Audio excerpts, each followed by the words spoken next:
CM doctor Mohan Yadav ने रतलाम जिले के ताल में रोड शो किया। उन्होंने आलोट उज्जैन संसदीय क्षेत्र के प्रत्याशी अनिल फिरोजिया के पक्ष में समर्थन जुटाने के लिए रोड शो किया। मुख्यमंत्री का रोड शो लाल कस्बे के प्रमुख बाजारों से होकर निकला। सीएम का काफिला जहां जहां से निकला, जनता ने फूल बरसाकर मुख्यमंत्री का स्वागत किया। मुख्यमंत्री ने भी जनता पर फूल बरसाकर उनका अभिवादन किया। मुख्यमंत्री बनने के बाद पहली बार डॉक्टर मोहन यादव ताल पहुंचे थे, जहां उनको देखने और सुनने के लिए बड़ी संख्या में ग्रामीण पहुंच गए। 13 मई आई और कांग्रेस 13 मई आई, तो हम सब मिलकर संकल्प करें यशस्वी प्रधानमंत्री को पुनः बनाने के लिए। लेकिन याद रखना, ये इतनी गाली दे रहे, हम 5000 साल पुराना भगवान कृष्ण का कार्य याद कर लो। जब शिशुपाल गाली बकरा था भगवान को, तो शिशुपाल की माँ ने कहा कृष्ण तुम्हारा भाई है, इसको माफ कर दो। उन्होंने कहा बुआ माफ तो कर दूंगा, लेकिन एक सीमा तय कर लेता हूँ। बोले हाँ कोई दिक्कत नहीं। तो उन्होंने कहा मैं 100 तक गिनूंगा, जिस दिन 100 हो जाए फिर मेरे से मत कहना। बोला ठीक है, अब ये भूल गए। इसी प्रकार से ये भी गाली दिए, आपको 13 मई की तारीख तय कर लो, जितनी बकना हो गाली बक लेना। जैसे ही 99 के बाद 100 ही भगवान का। मुख्यमंत्री मोहन यादव बुरहानपुर जिले के आदिवासी ग्राम दुलकोट पहुंचे, जहां मुख्यमंत्री का स्वागत आदिवासियों ने ढोल मांदल बजाकर किया। और इसी मौके पर आदिवासियों के साथ मुख्यमंत्री मोहन यादव भी झूम उठे। सीएम बीजेपी प्रत्याशी ज्ञानेश्वर पाटिल के समर्थन में जनसभा करने पहुंचे। उनके साथ बीजेपी प्रत्याशी ज्ञानेश्वर पाटिल और विधायक अर्चना चिटनिस, विधायक मंजू दादू मौजूद हैं।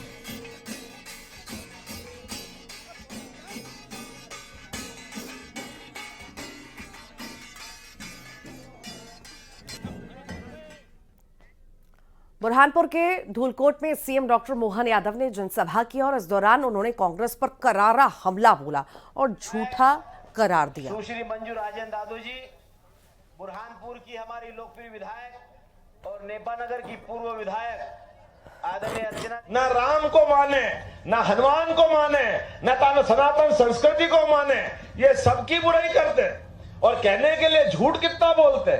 आजादी के बाद से लगातार झूठ बोलते आए। के दरवाजे कांग्रेस वाला आए, आप पूछना इनसे, कभी आपने किसी आदिवासी को प्रधानमंत्री बनाया? नहीं बनाया। कभी ओबीसी को प्रधानमंत्री बनाया? कभी नहीं बनाया। ये केवल कहने के लिए कहते हैं, इनने कभी राष्ट्रपति भी नहीं बनाया। केंद्रीय मंत्री सिंधिया ने दावा किया है कि भारतीय जनता पार्टी ग्वालियर और भोपाल क्षेत्र की सभी 7 सीटों पर जीत जो है दर्ज करने वाली है। क्या कुछ कहा है, आइए सुनते हैं। पूर्ण विश्वास है कि इस फेज में भी भारतीय जनता पार्टी का परचम मध्य प्रदेश के 7 सीट में लहराएगा। इस फेज में 7 सीट हैं, 4 हमारे हैं और 3 भोपाल डिवीजन के हैं। तो 7 सीट पर भारतीय जनता पार्टी का परचम लहराएगा। चुनावी भागदौड़ के बीच कैबिनेट मंत्री कैलाश विजयवर्गीय इंदौर में पित पर्वत पहुंचे। कैबिनेट मंत्री पितेश्वर महादेव मंदिर में चल रहे भजन कीर्तन में शामिल हुए। विजयवर्गीय भगवान श्री राम की भक्ति में जमकर झूमते हुए नजर आए।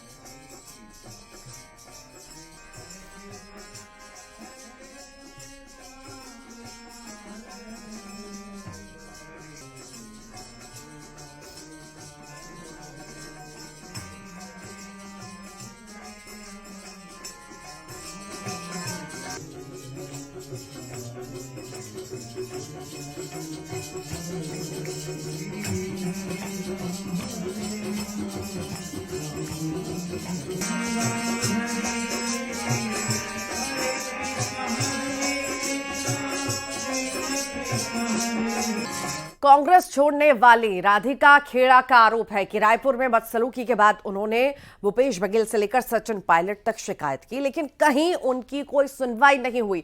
न्यूज 18 के मैनेजिंग एडिटर अमीश देवगन से एक्सक्लूसिव बातचीत में राधिका खेड़ा ने क्या कुछ बताया, देखिए उसकी एक झलक।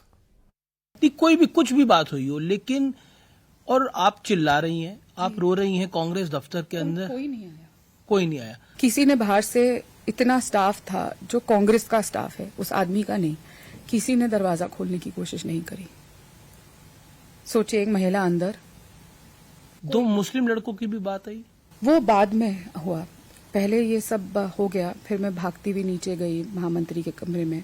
मैंने उनको कहा भी कि इतना कुछ हुआ है। वो जो वीडियो तब किसी ने बना लिया था, जब मैं रो रही थी तो मैं उनके कमरे में भूपेश बघेल जी के सलाहकार होते थे विनोद वर्मा जी, उनसे शिकायत कर रही थी।